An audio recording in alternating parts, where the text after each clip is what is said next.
श्रोतेहो नमस्कार. आकाशवाणी पुणे प्रादेशिक वृत्त विभाग सादर करीत आहे साप्ताहिक घडामोडींचा आढावा घेणारा कार्यक्रम वार्ताचित्र.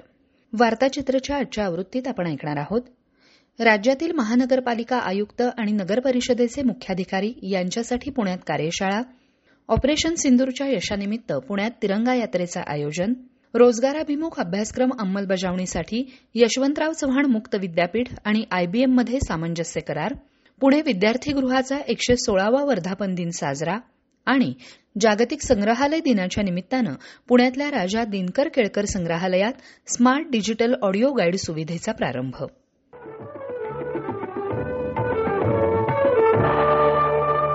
नगरविकास विभागातर्फे राज्यातील महानगरपालिका आयुक्त आणि नगरपरिषदेचे मुख्याधिकारी यांच्याकरता पुण्यातील यशदा संस्थेमध्ये कार्यशाळेचं आयोजन नुकतंच करण्यात आलं होतं.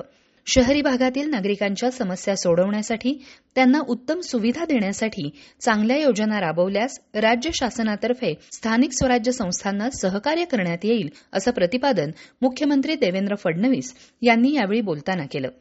या कार्यक्रमानंतर वार्ताहरांशी बोलताना ते म्हणाले, मोठ्या प्रमाणात प्रशासकीय सुधार आले पाहिजे, ई गव्हर्नन्सचा वापर झाला पाहिजे, प्रशासकीय कार्यक्षमता वाढली पाहिजे. या दृष्टीनं विविध टप्प्यावर जे अधिकारी आहेत त्यांच्या कार्यशाळा आणि संवाद आम्ही करतो आहोत.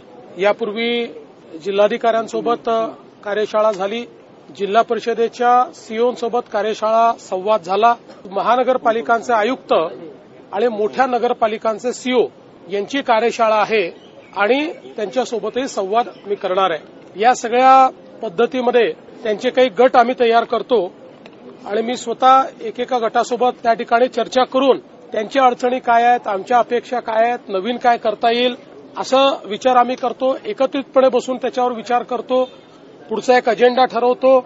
आपण 150 दिवसाचा एक कार्यक्रम दिलेला आहे, तो कार्यक्रमही एफिशियंटली राबवला गेला पाहिजे असा याच्या पाठीमागचा हेतू आहे. आमचा प्रयत्न असा आहे की सरकार म्हणून एक इन्स्टिट्यूशन तयार झालं पाहिजे.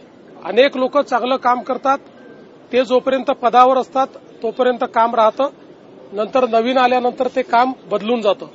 असं न करता एक इन्स्टिट्यूशन म्हणून बिल्टअप करायचा आमचा प्रयत्न आहे आणि त्या दृष्टीनं ही कार्यशाळा होते. याच्यानंतरही अनेक कार्यशाळा होणार आहेत. राज्याच्या विकासात महानगरपालिका आणि नगरपालिकांचा महत्वाचा वाटा असून शहरी स्थानिक स्वराज्य संस्थांच्या समस्या जाणून घेण्यासाठी ही कार्यशाळा उपयुक्त ठरणार असल्याचं उपमुख्यमंत्री एकनाथ शिंदे यावेळी बोलताना म्हणाले. सुंदर आणि सुनियोजित शहरांसाठी शासनाचं सहकार्य राहील हे सांगताना शिंदे म्हणाले, सर्व शहरांचा समतोल विकास झाला पाहिजे आणि समानता आली पाहिजे. कारण मुंबई महापालिका आर्थिकदृष्ट्या सक्षम आहे, इतर महापालिका काही सक्षम असतील, परंतु ज्यांच्याकडे काही अडचणी आहेत त्या देखील आपण सोडवल्या पाहिजे. तर खऱ्या अर्थाने आपल्या राज्याचा समतोल विकास होऊ शकतो, विषमता राहणार नाही, असमतोल राहणार नाही. आणि म्हणूनच मुख्यमंत्री महोदयांनी ही जी संकल्पना मांडली थेट आपल्याला भेटण्याची, त्याबद्दल मी त्यांचं मनापासून अभिनंदन पुन्हा एकदा करतो आणि त्यांना धन्यवाद देतो. खऱ्या अर्थाने आपण भेटल्यानंतर अनेक चर्चा झाल्या आणि त्यामधून आपल्या अडचणी देखील आपण आमच्या समोर मांडल्या.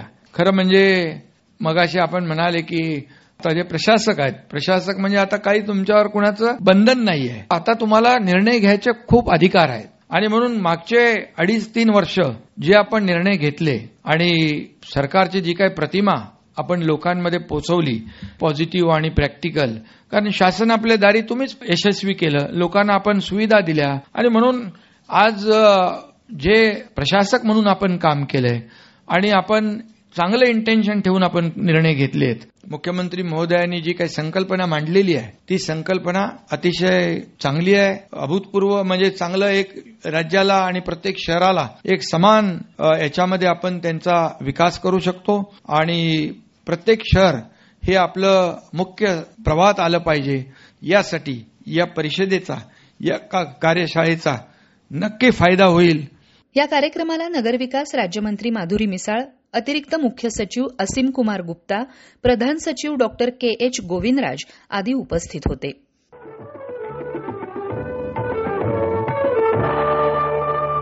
ऑपरेशन सिंदूरच्या यशानंतर भारतीय सैन्य दलांच्या गौरवार्थ देशभरात तिरंगा यात्रा काढण्यात येत असून राज्यातही ठिकठिकाणी काढण्यात येत असलेल्या या तिरंगा यात्रांना मोठा प्रतिसाद मिळत आहे. पुण्यातही रविवारी तिरंगा यात्रेचं आयोजन करण्यात आलं होतं. केंद्रीय हवाई वाहतूक राज्यमंत्री आणि पुण्याचे खासदार मुरलीधर मोहोळ यांच्या हस्ते छत्रपती संभाजी महाराजांच्या पुतळ्याला पुष्पहार अर्पण करून या यात्रेला सुरुवात झाली. भारतीय जनता पक्षाचे पुणे शहराध्यक्ष धीरज घाटे यांच्यासह विद्यमान आमदार आणि माजी नगरसेवक यावेळी उपस्थित होते. पावसाच्या सरींच्या साक्षीनं उपस्थित मान्यवरांनी हातात तिरंगा ध्वज घेऊन भारत माता की जय आणि वंदे मातरम अशा घोषणा दिल्या. यावेळी बोलताना केंद्रीय राज्यमंत्री मुरलीधर मोहोळ म्हणाले, जगभरामध्ये सुद्धा दहशतवाद मोडून काढण्यासाठी जी आमची भूमिका होती, जी भारत सरकारने घेतलेली भूमिका होती, आमच्या सैन्याने केलेला जो पराक्रम होता, त्याला संपूर्ण देशभरामध्ये मान्यता मिळाली की दहशतवाद असाच संपवावा लागतो.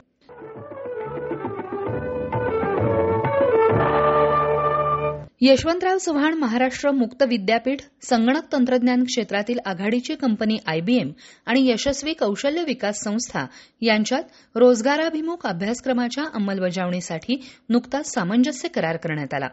या करारामुळे मुक्त विद्यापीठाच्या लाखो विद्यार्थ्यांना पारंपरिक शिक्षणाबरोबर रोजगाराभिमुख कौशल्य आधारित शिक्षण मिळणार आहे. या सामंजस्य कराराप्रसंगी यशवंतराव चव्हाण महाराष्ट्र मुक्त विद्यापीठाचे कुलगुरू डॉ. संजीव सोनावणे, आयबीएम कंपनीचे भारतातील IBN innovation centre for education सल्लागार आणि प्रमुख संजीव मेहता आणि पुण्यातील यशस्वी स्किल्स लिमिटेडचे अध्यक्ष विश्वेश कुलकर्णी यांच्यासह विविध मान्यवर उपस्थित होते. यशवंतराव चव्हाण महाराष्ट्र मुक्त विद्यापीठाचे कुलगुरू डॉ. संजीव सोनावणे यांनी या कराराविषयी आकाशवाणीशी बोलताना अधिक माहिती दिली. यशवंतराव चव्हाण महाराष्ट्र मुक्त विद्यापीठ व आयबीएम तसेच यशस्वी अकॅडमी यांच्यामध्ये जो सामंजस्य करार झालेला आहे, या करारानुसार विद्यापीठातील जे BA BCom जे नॉन टेक्निकल कोर्सेस आहे, ज्याला आपण पारंपरिक अभ्यासक्रम असं म्हणतो, या अभ्यासक्रमांची रोजगार क्षमता वाढीसाठी खरं तर हा सामंजस्य करार झालेला आहे.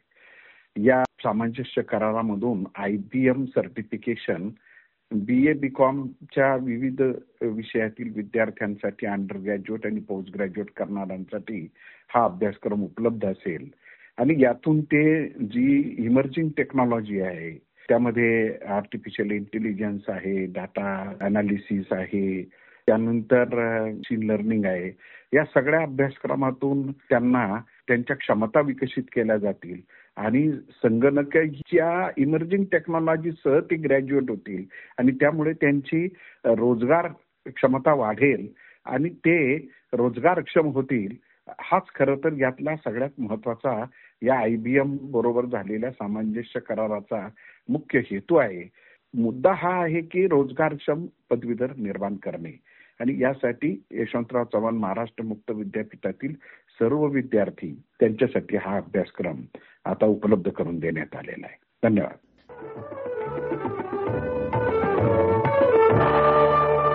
शिक्षण क्षेत्रात अनेक जुन्या प्रतिष्ठित संस्थांपैकी एक मानली जाणारी पुणे विद्यार्थीगृह ही संस्था. या संस्थेचा 116वा वर्धापन दिन नुकताच साजरा झाला.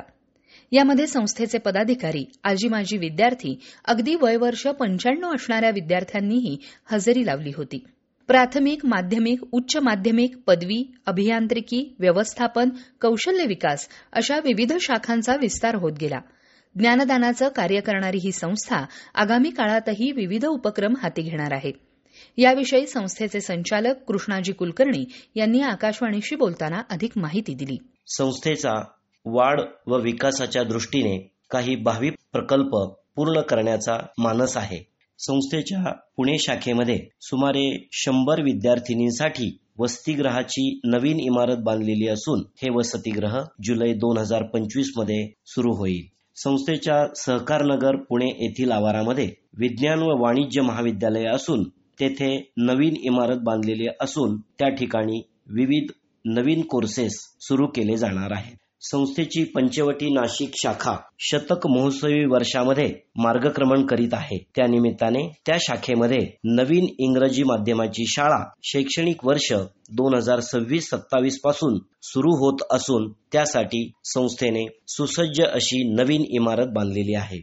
संस्थेच्या पुणे व नाशिक येथील वसतिगृहामध्ये समाजातील गरीब, गरजू व अनाथ असे सुमारे 325 विद्यार्थी दरवर्षी निवास करीत असून या विद्यार्थी संख्येमध्ये वाढ करून ती विद्यार्थी संख्या 500 करण्याचा संस्थेचा मानस आहे. संस्थेच्या या कार्यास संस्थेचे देणगीदार, माजी विद्यार्थी मोठी आर्थिक मदत करीत असतात. त्या सर्व देणगीदारांची संस्था अत्यंत आभारी व ऋणी आहे.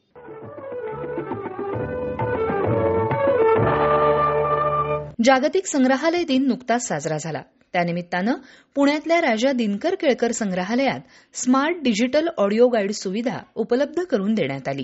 संग्रहालयाच्या विविध दालनांमध्ये असणाऱ्या दुर्मिळ वस्तूंची माहिती पर्यटकांना मराठी, हिंदी आणि इंग्रजी भाषेमध्ये डिजिटल ऑडिओ गाईडच्या माध्यमातून मिळणार आहे. पर्सिस्टंट फाउंडेशनच्या सहाय्यानं ही स्मार्ट डिजिटल सुविधा उपलब्ध करून देण्यात आली आहे.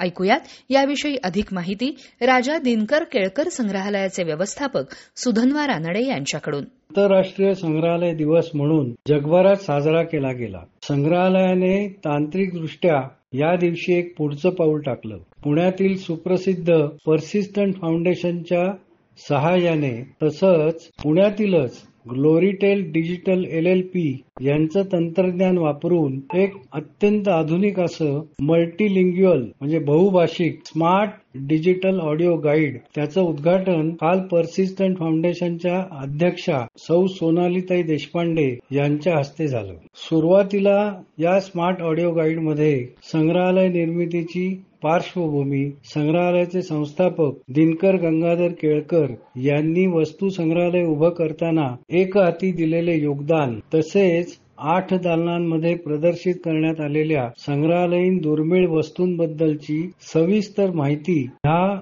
स्मार्ट डिजिटल ऑडिओ गाईड मधून संग्रहालयाला भेट देणाऱ्या प्रेक्षकांना तथा पर्यटकांना मिळणार आहे. राजा दिनकर केळकर संग्रहालयाने गेल्या काही वर्षात आधुनिक तंत्रज्ञानाचा स्वीकार करून वेगवेगळी उपकरणे आणि तंत्रज्ञान वापरण्यात आलं आहे. जसं काही 3D व्हर्च्युअल टूर हा पण त्याचाच एक भाग आहे. या निमित्ताने संग्रहालयाची प्रगती व्हावी तसंच संग्रहालय हे जास्तीत जास्त लोकांपर्यंत पोहोचावे आणि त्यांची पावलं संग्रहालयाकडे वळावीत असा खरं तर यामागचा मानस आहे. आणि मला आशा आहे की फक्त पुणेकरच नव्हे तर सर्व महाराष्ट्रातून आणि भारतातून तसेच जगभरातून या संग्रहालयाचा आनंद घेण्यासाठी नक्कीच सर्वजण संग्रहालयाला भेट देतील.